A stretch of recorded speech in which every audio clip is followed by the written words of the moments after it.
Hi friends, मीनाज रेसिपीमध्ये आपल्या सर्वांचं मनापासून स्वागत आहे। तर आज आपण हेल्दी आणि झटपट बनणारी रेसिपी पाहणार आहोत, ती म्हणजे लाडूची। चला तर मग करूया सुरुवात।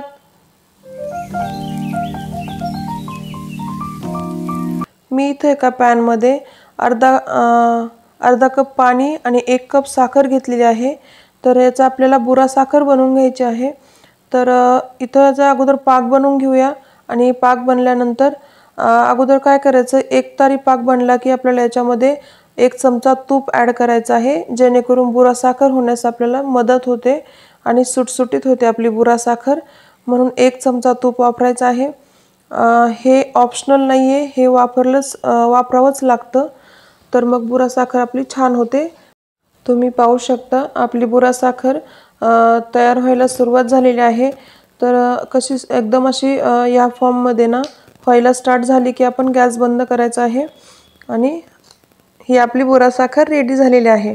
पाहू शकता तुम्ही एकदम सुट्टी आणि सुटसुटीत होती तुपामुळे फक्त। आणि ही अशी जोपर्यंत गरम आहे तोपर्यंत असं हलवत राहायची, जेणेकरून चिकटणार नाही एकमेकांना। आणि ही आपण थंड होण्यास साईडला ठेवून देऊया।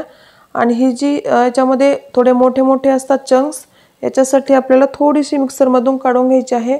तर बिलकुल पावडर करायची नाही फाईन, आपल्याला फक्त चालू आणि बंद असंच करायचं आहे। मिक्सरमध्ये चालू बंद करून काढून घ्यायचं आहे आणि नंतर चाळून घ्यायचे आहे। बघा, हे अशी चाळणीने मी चाळून घेतलेली आहे। आणि तुम्ही पाहू शकता खाली किती असं छान रवाळ टेक्स्चरमध्ये आपली बुरा साखर रेडी झालेली आहे। आपल्याला पावडर नको आहे, रवाळ टेक्स्चर पाहिजे बुरा साखरचं। तर हे आहे एका पॅनमध्ये मी 2 कप बेसन पीठ घेतलेलं आहे। हे आपल्याला छान भाजून घ्यायचं आहे एकदम बारीक मंद गॅसवरती। याच्यामध्ये 2 टेबलस्पून रवा घेतलेला आहे मी आणि हे एक असंच 5 मिनिट आपण भाजून घेऊया। आणि मग नंतर याच्यामध्ये थोडीशी चिमूटभर हळद टाकलेली आहे, जेणेकरून कलर खूप छान येतो आपल्या लाडूला, म्हणून थोडीशी हळद टाकायची। तुम्ही फूड कलर वापरला तरी चालेल। तर मी ते एक अर्धा कप तूप घेतलेलं आहे। तर याच्यामधलं जे हाफ आहे ना अर्धं, तर हे आपण अगोदर ॲड करायचं आणि मग हे छान मिक्स करून घ्यायचं आहे याच्यामध्ये। त्याच्या पूर्ण गाठी सगळ्या मोकळ्या करून घ्यायच्या आहेत, सुटसुटीत करून घ्यायचं आहे पीठ आपल्याला। पाहू शकता। आणि गॅसची फ्लेम पूर्णपणे आपली ही सगळी प्रोसेस मंद गॅसवरती करायची आहे आपल्याला। ह्या पूर्ण गाठी आपल्या सुटलेल्या आहेत, पाहू शकता। आणि ह्या गाठी पूर्ण सुटल्या म्हणजे मग आपण आणखी हे तूप राहिलेलं जे आहे अर्धं, ते आपण याच्यामध्ये ॲड करायचं आहे। हे राहिलेलं तूप ॲड केलेलं आहे। आता आपण छान असं भाजून घेऊया। तर ह्या पूर्ण भाजण्याची जी प्रोसेस असते, तर याला 20 ते 25 मिनिट लागतात आणि मंद गॅसवरती भाजावं लागतं, त्यामुळे 25 मिनिट तर लागतातच।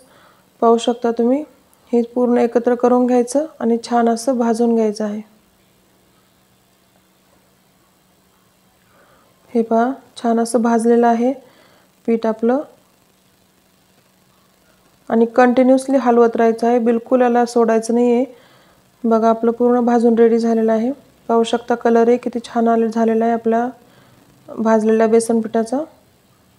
तर हे आपण गॅस बंद करून ठेवून देऊया साईडला, एका ताटामध्ये ट्रान्सफर करू, जेणेकरून आपलं थंड होईल पटकन बेसन पीठ। एका ताटामध्ये ट्रान्सफर केल्यानंतर आपण हे असं पसरवून घ्यायचं आहे आणि जरा थंड व्हायला लागलं की याला तूप सुटतं। पाहू शकता तुम्ही कसं तूप सुटायला लागलेलं आहे याला। आणि याला थोडंसं अधूनमधून हलवायचं थंड होईपर्यंत। हे पहा, तूप सुटलेलं आहे। आता हे पूर्ण थंड झालेलं आहे। आणि ही जेव्हा आपण 1 कप बुरा साखर घ्यायची आहे आपल्याला, पूर्ण थंड झाल्यावरच ही साखर ॲड करायची आहे। तोपर्यंत आपल्याला बिलकुल साखर ॲड नाही करायची, नाहीतर काय होतं, पाणी सुटतं मग आपल्या बेसनाला, लाडूच्या पिठाला। म्हणून पूर्ण थंड झाल्यानंतरच साखर ॲड करायची। अगोदर मी अर्धा कप केली, नंतर अर्धा कप करते। आणि ही वेलची पूड आहे, छान असं मिक्स करून घ्यायची आहे। वेलची पूड एक 3-4 वेलच्या घेतल्या होत्या मी आणि मिक्सरमधून बारीक करून घेतले साखर टाकून। पाहू शकता, हे असं सर्व जिन्नस एकत्र मिक्स करून घ्यायचे आहेत छान आणि हातानेच मळून घ्यायचं आहे। मग हे पाहू शकता लाडूच्या फॉर्ममध्ये एकदम आलेलं आहे आपलं पीठ। तर आता आपल्याला याचे लाडू वळवून घ्यायचे आहेत। किती छान असं टेक्स्चर झालेलं आहे आपलं लाडूच्या पिठाचं। हे असे लाडू वळवून घ्यायचे आहेत। आपल्याला जो आकार हवा आहे त्या आकाराचे बनवून घेऊया, मोठे छोटे जसे आवडतात तसे। तर एवढ्या पिठाचे आपले लाडू 12 किंवा 13 होतात। असे मध्यम आकाराचेच आहेत लाडू, घेतले तर 12 किंवा 13 होतात। आणि अशा हातावरती आपण वळवून घेतला लाडू की थोडं हातावरती आपल्याला लाडूला असं खेळवायचं आहे, जेणेकरून आपल्या लाडूला खूप छान अशी शाईन येते। पाहू शकता व्हिडिओमध्ये पाहताय ना, त्याचप्रमाणे असं हातावरती खेळवा लाडूला, जेणेकरून आपल्या लाडूला छान अशी शाईन येते। पाहू शकता किती चमकायला लागलेला आहे लाडू आपला, अशी चमक मारतो हातावरती खेळवला म्हणजे। तर पूर्ण असेच लाडू आपण बांधून घेऊया।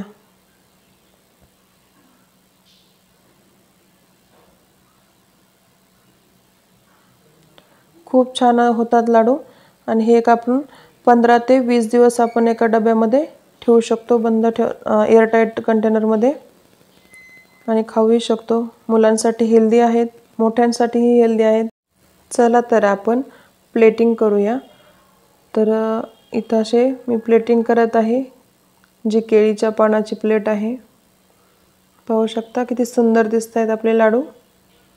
तुम्ही नक्की ट्राय करा। केल्यानंतर मला प्लीज सांगा तुम्ही की तुमचे लाडू कसे झाले। पाहू शकता तुम्ही आपल्याने फक्त बेसन पिठाचे आपण लाडू करून सुद्धा आपले किती रवाळ असे लाडूचं टेक्स्चर झालेलं आहे। एकदम रवाळ झालेलं आहे, खूप छान एकदम।